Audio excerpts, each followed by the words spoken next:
Dices que la desigualdad no es un problema, nunca dije eso. Tú no puedes empezar a discutir lo que dije inventándome lo que no dije.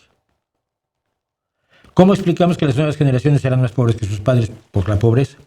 He dicho que el principal problema no es la desigualdad. En un país de millonarios, donde la mitad sean 1,000 millonarios, hay una enorme desigualdad. ¿Es un problema? No. En un país de gente pobre, donde haya muy poca desigualdad, ya no hay problema porque hay igualdad, están todos jodidos. No, sí hay un problema. Aunque haya igualdad, son pobres. El principal problema es la pobreza. Que la desigualdad pueda ser o no un indicio de pobreza, en ciertos casos es muy posible. Pero lo que no puedes pasar es pasarte la vida llorando porque, ay, es que el 1% tiene el 99%. Tipo que lo demostraba yo con el dinero de Elon Musk. Si da todo el dinero nos toca 100 euros por cabeza. ¿No? Ni para comprarla, ni para la compra de la semana.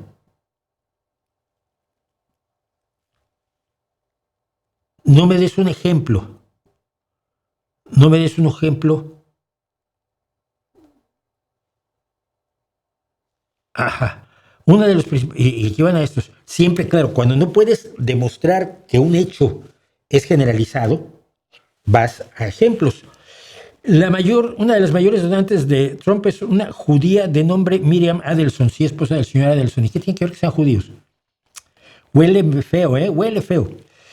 Esto hace el dinero, ellos pueden comprar presidentes. Mientras más dinero tengan, más podrán controlar nuestras vidas. Sí, es probable. Sí. Por eso controlan España, por eso controlaron a Obama, controlaron a Clinton, controlaron a Biden, controlan a Macron.